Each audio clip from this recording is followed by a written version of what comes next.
हमारी तरफ से आप सभी को प्रणाम। मेरा नाम बीना, ये मेरी छोटी बहन है।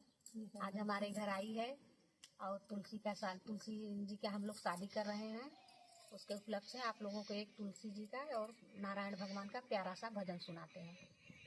आशा है, विश्वास है, पसंद आएगा। धन्यवाद। हंसी हंसी पूछनी राधा प्यारी बतिया, हंसी हंसी पूछनी राधा प्यारी बतिया, पियरी गहा गह कहाँ पवला भगवान, पियरी गहा गह कहाँ पवला भगवान, भजू नारायण भजू सिया राम, भजू नारायण भजू सिया राम।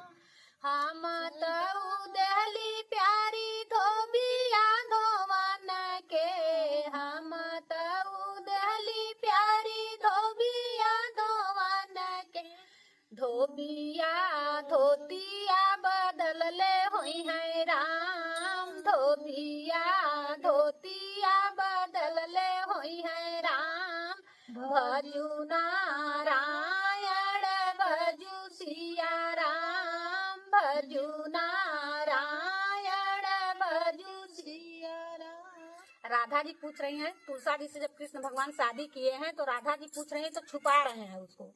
तो पीला धोती पहन के तब शादी होती थी, अब तो सूट में होती है, तब धोती में शादी होती। तो ये पूछ रही हैं कि पीली धोती कहाँ से आप पाए हैं। तो बोले हैं कि हम धोबी को धोने के लिए दिए थे, वो बदल करके हमको दूसरे की धोती दे दिया है, इसीलिए पीला है। उनको बेवकूफ बना रहे हैं।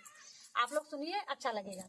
हंसी हंसी पूछनी राधा प्यारी बतिया, हंसी हंसी पूछनी राधा प्यारी बतिया, एड़िया महावर कहाँ पवला भगवान, एड़िया महावर कहाँ पवला भगवान, हाँ भजू नारायण भजू सिया राम, भजू नारायण भजू सिया राम।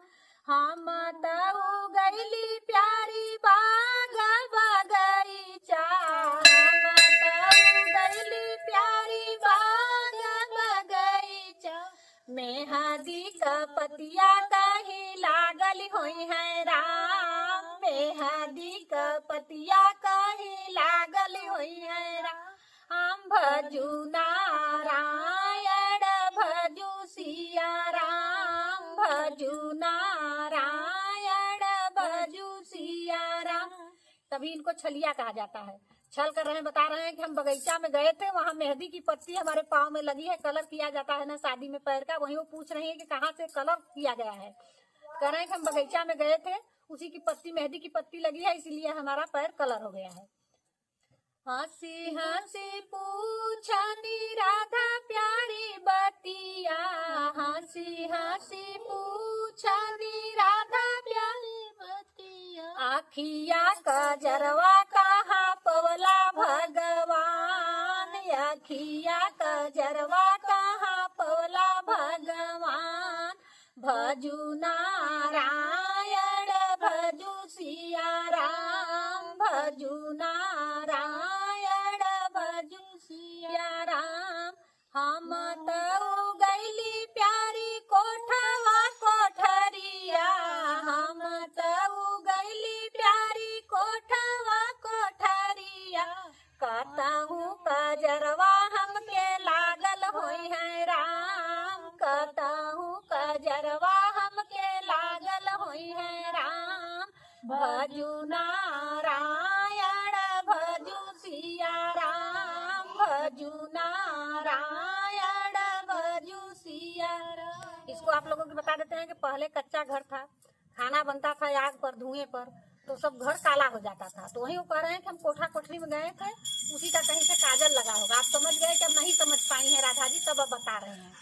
तो हाँ तो राधा प्यारी गैली उपगला, तो हाँ तो राधा प्यारी गैली उपगला, कृष्ण या तुलसा से हो गई न बिया, कृष्ण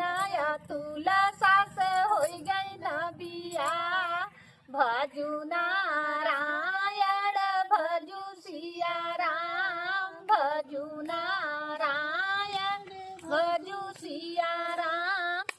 बहुत बहुत धन्यवाद।